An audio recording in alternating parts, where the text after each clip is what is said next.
The alarm went off. For the first time since yesterday night, I'm excited. Today's the day. I've got a date today. Yep, a date. He's a colleague of mine. After 3 months of being just friends, we decided to give it a go. And so here I am, up and awake at 5 in the morning. I grin as I realize today's going to be just perfect. Or not. Wow! I watch the time and instantly jump out of bed. How the hell is it 8:30 already? As I am running to the shower, I stumble over my own feet and land with a thud on the hardwood floor. I wince as I slowly get up. I don't have time for this feat. He's going to be here at 11. I hurry up once more and scramble to the shower. Oh, God damn it. It was hot. Too hot. I get out to let the water cool for a few seconds before going back in. Slowly this time. Hurrying is not going to help anyone. I should stay calm, plan the day ahead, and he's going to be here by 11. I need to clean the house and get the food ready. Oh God, there's no time. I get out quickly and brush my teeth, put on some PJs and start to clean the house.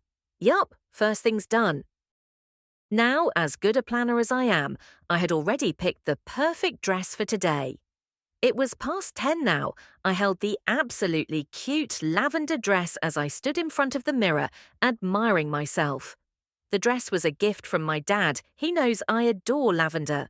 The dress was knee-length with ribbon sleeves and completely plain. Right? My eyebrow twitched. It was plain last time I checked.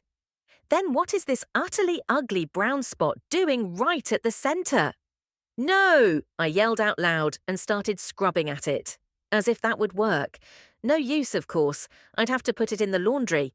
I let go of the dress and fall back on the bed, feeling dejected. Why does everything unwanted have to happen now?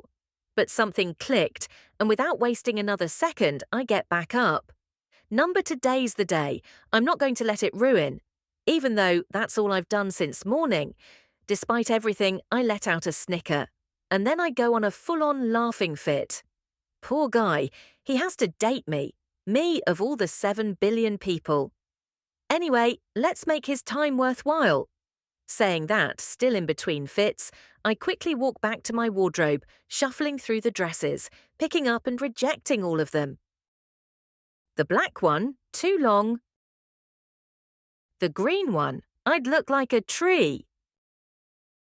The floral one, too short.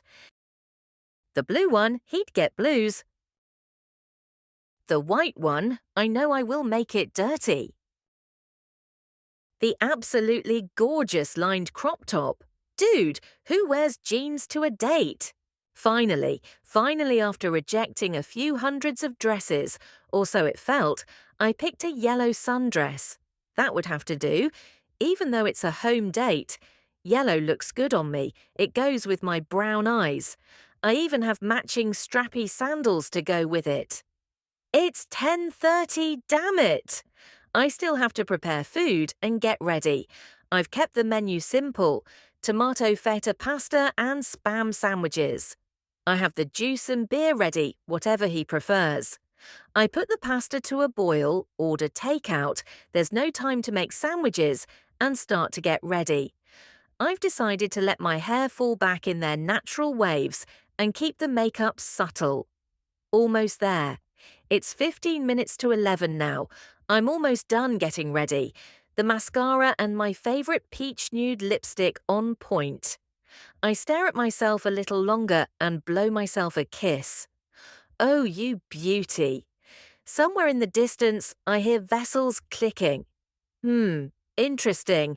Perhaps I'm forgetting something important. Oh, you stupid beauty. I again ran to the kitchen, leaving my eyeliner open, only to find the pasta overcooked. I slumped down to the kitchen floor in a dramatic manner. Gingerly, I pick up the phone to order another takeout. He's going to think I was too uninterested to prepare anything. Yep, this date is as good as dead. This is why I can never get a date, I whisper quietly as I confirm the order. Wow, all I did was mess things up today. I might actually get a date. A perfect match for me. A date with disaster. I finished the rest of my makeup and put on the dress and my brand new sandals. Well, at least I look good. It was 11 now. I just hope something holds him up until I clean up the mess in the kitchen. I've just finished cleaning as the doorbell rings.